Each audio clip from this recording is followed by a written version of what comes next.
आज मेरे मायके से बड़ी मजेदार खुशबू आ रही है। लगता है भाभी या मम्मी कुछ बढ़िया बना रही हैं। चलो जाकर देखती हूँ और लगे हाथ खाकर भी आ जाऊंगी।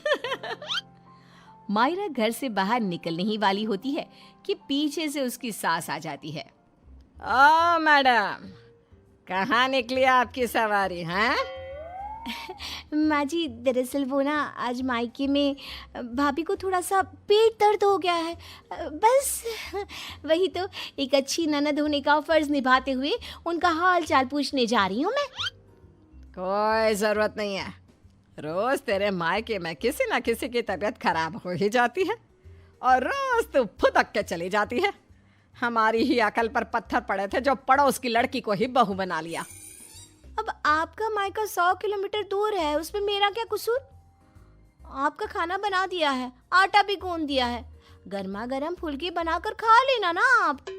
ये है मयूरा, जिसका मायका और ससुराल दोनों भी आस पड़ोस में 2 मिनट की दूरी पर है, जिसका पूरा पूरा फायदा उठाते हुए मयूरा हर दिन मायके के चक्कर लगाती रहती है। हेलो मम्मी, हाय भाभी, क्या बात है? आज तो बड़े ही शाही और लजीज पकवान बने जा रहे हैं। कोई दावत शावत है क्या आज हमारे घर पर? खुशबू आई नहीं कि चली आ गई महारानी चींटियों की तरह सूंघती हुई। अरे बेटा, तेरे भाई का प्रमोशन हो गया है, इसी खुशी में उसके मनपसंद पकवान बना रहे हैं। बस आ जाती तू भी, दामाद जी और समधी समदन जी को भी न्योता दे दे। पर मम्मी जी, हमें थोड़ी ना पता था कि ये सब आएंगे। मैंने तो वैसे भी खाना कम ही बनाया है। क्या भाभी, अब आपको ये तो पता है कि मेरा ससुराल पड़ोस में ही है, और आपको तो मैंने कह कर रखा है ना कि मेरे 2 एक्स्ट्रा फुलके सेक कर रख दिया करो। मुझे मम्मी के हाथ की बनी सब्जियां कितनी पसंद है। आई बड़ी महारानी। ऐसे ही मयूरा आधा दिन अपने ससुराल में और आधा दिन अपने मायके में गुजारती रहती। एक दिन सुबह नाश्ते के दौरान मयूरा के ससुर धनराज और पति श्लोक। अरे मयूरा, ये क्या? ये पराठा तो आधा कच्चा है और मेरा पराठा तो कुछ ज्यादा ही एक्स्ट्रा पक गया, जो जल गया है। कोयले से भी काला हो गया। ये तो होगा भी क्यों नहीं। ये करम जली सुबह सारा काम ऐसे ही फटाफट गड़बड़ी में जैसे तैसे निपटाकर अपने मायके भाग जाती है। इससे क्या फर्क पड़ता है? सास को अगर चक्कर आ गए दिन दहाड़े, तब कौन आएगा बचाने? ओ कम ऑन माँ जी, चक्कर, और वो भी आपको?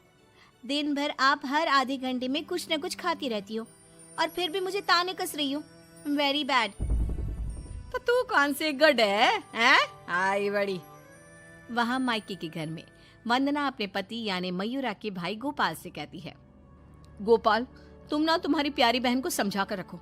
अरे तीज त्योहार, रक्षाबंधन, दीपावली, इन सब पे अपने मायके आए तो ठीक लगता है, लेकिन ये मैडम, ये तो रोज ही चली आती है मुंह उठाए। अरे सोचिए मम्मी जी, अगर मैं भी रोज इस तरह अपने मायके जाऊं तो आपको ये सही लगेगा? नहीं ना? फिर वंदना सही कह रही है मम्मी, जरा इस बात पर गौर फरमाइए। हाँ बेटा, मुझे पता है। उस दिन तो गली की औरतें भी सब्जी वाले के यहाँ गप्पे लड़ाते हुए बातें बना रही थी कि मयूरा तो दिन भर सिर्फ अपने मायके में ही रहती है। आज उसे आने दो, मीठे बोल से ही समझाऊंगी, समझ जाएगी वो। फिर जब मयूरा मायके आती है तो, मम्मी, आपको तो कोई दिक्कत नहीं है ना मेरे इस तरह आपसे मिलने यहाँ आने से? ये देख सरोज का मन ममता के मुंह में आ जाता है। ना बेटी ना, तू ऐसा क्यों सोच रही है और तेरी आंखें नम क्यों हैं? तू क्यों रो रही है बेटा? समधन जी ने कुछ कहा है क्या? उफ़ो, ये मम्मी जी भी ना, उन्होंने एक आंसू गिराया नहीं कि पिघल गई। नहीं मम्मी, किसी ने कुछ नहीं कहा, बस आज आपकी बहुत याद आ गई। रोज आपसे मिलती ही हूँ, लेकिन आज पता नहीं क्या हुआ। और इसी के साथ सरोज अपनी बेटी को कुछ नहीं बोल पाती और अब मयूरा का मायके में आना जाना इतना बढ़ जाता है कि वो मायके के फैसलों में भी दखल अंदाजी देने लगती है। तभी वहाँ पर बरखा आती है। अगर इतना ही परेशान हो तो उसे घर के अंदर आने ही क्यों देते हो? वो एक पाँव अपने मायके की नाव में रखती है और एक पाँव अपने ससुराल की नाव में। अगर एक नाव हटा दे तो ना चाहते हुए भी उसे दोनों पैर एक ही नाव में रखने होंगे ना। हाँ काकी, एकदम बराबर बात कर रही हैं आप। लेकिन समधन जी, आप अपनी बेटी के मुंह पे दरवाजा लगा पाती क्या? देखिए, मुझे वो सब नहीं पता। अब उसका पूरा संसार उसके ससुराल में बस चुका है। उसे वहां ध्यान देना चाहिए, ना कि इधर मायके में। और इसलिए आप ही हो, उसे यहाँ आने पर आप ही को रोक टोक लगानी होगी। बस यही कहने आई थी। नमस्ते। अगले दिन ससुराल में बरखा की तबीयत खराब हो जाती है और मयूरा उसे बिस्तर पर ऐसे ही छोड़कर मायके भागती है। चली गई मायके, अपनी बीमार सास को बिस्तर पर छोड़कर, निकम्मी कहीं की। रात में जब धनराज और श्लोक दफ्तर से घर लौटते हैं, तब वो देखते हैं कि मयूरा घर पर नहीं है और बरखा अपने कमरे में बुखार से तप रही है। और तो और घर में कुछ खाना तक नहीं बनाया है। आज तो हद ही कर दी मयूरा बहू ने। अरे काम काज का नहीं, लेकिन कम से कम अपनी सास की तबीयत का तो लिहाज रख लिया होता। कोई फिक्र, कोई चिंता नहीं। आप ही ने तो चुनी थी ना ये बहू। कुछ देर बाद मयूरा अपने ससुराल वापस आती है। मयूरा, घड़ी देखी तुमने? हाँ, घड़ी में 2 सुइयां एक साथ कितनी प्यारी लगती है ना। बिल्कुल आपकी और मेरी जोड़ी की तरह। मैं मजाक के मूड में बिल्कुल नहीं हूं मयूरा।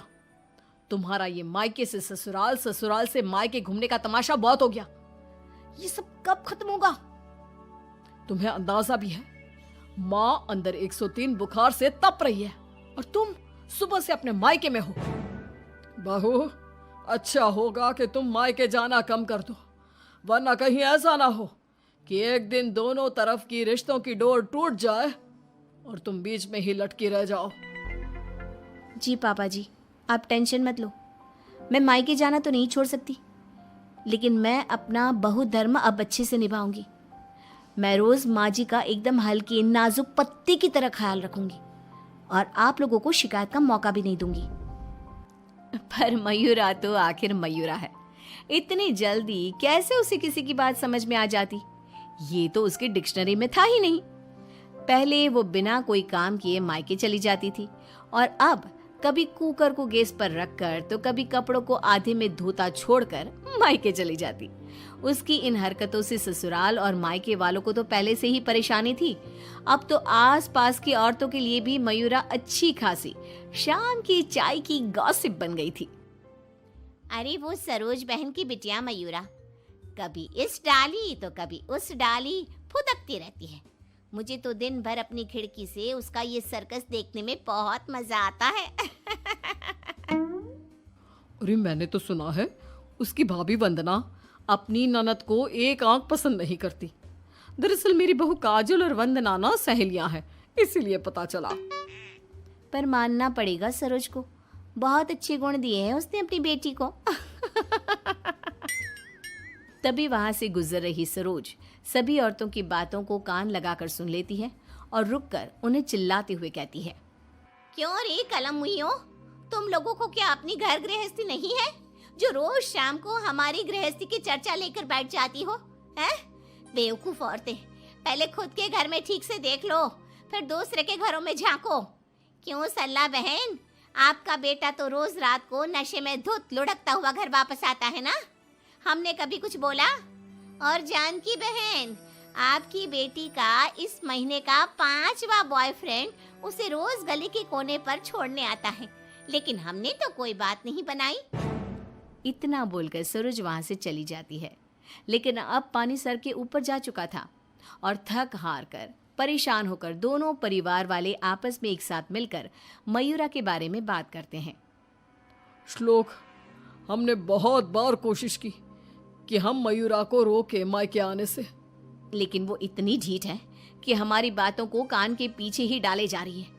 अब पता नहीं वो ये सब जानबूझकर कर रही है या फिर सच में। समधन जी, समधी जी, अब जो भी हल निकालना है आप ही निकाल सकते हैं। दामाद जी कुछ तो कीजिए। कुछ तो आपको करना चाहिए था सरोज जी। अरे बरखा, जैसे हम बहू को रस्सी से बांध कर नहीं रख सकते, वैसे ही एक माँ होने के नाते सरोज जी भी मयूरा को मायके में प्रवेश करने से नहीं रोक सकती। अरे उसने पूरा बचपन बिताया है वहां पर। लेकिन अब नहीं, अब तो इस सब का एक ही रास्ता है। जो काम मैंने 1 साल पहले नहीं किया था वो मैं अब करूंगा। ऐसा क्या कर लेगा तू बेटा? मुझे कंपनी की तरफ से चिरौलीपुरा में ट्रांसफर लेटर दिया गया था, वो भी दुगनी सैलरी के बेसिस पर। लेकिन 1 साल पहले आई इस ऑफर को मैंने मयूरा की खुशियों के लिए ठुकरा दिया था, क्योंकि अगर हम यहाँ से कहीं और जाकर शिफ्ट हो गए तो वो अपने मायके को मिस करेगी। तभी शादी भी नहीं थी, और अब ऐसा कुछ भी नहीं है। तो तुम ये कहना चाह रहे हो कि तुम सब यानी मयूरा के ससुराल वाले अब उसके मायके से दूर चले जाएंगे?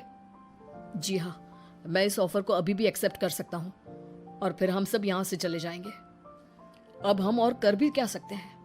अगर मयूरा को अपने मायके जाने से रोकना है तो बेहतर यही होगा कि उसके पड़ोस के ससुराल को दूर ले जाए और उसके ससुराल वाले ही अलग जाकर रहे, जिससे वो रोज अपने मायके नहीं जा पाएगी। सभी श्लोक के इस फैसले पर सहमति जताते हैं और फिर मयूरा अपने पति की ट्रांसफर की वजह से शिफ्ट होने की बात को साधारण समझकर अपने मायके से दूर चली जाती है। जो भी कहो, सही मायनों में बहू विदा करके तो मैं अब लाई हूँ।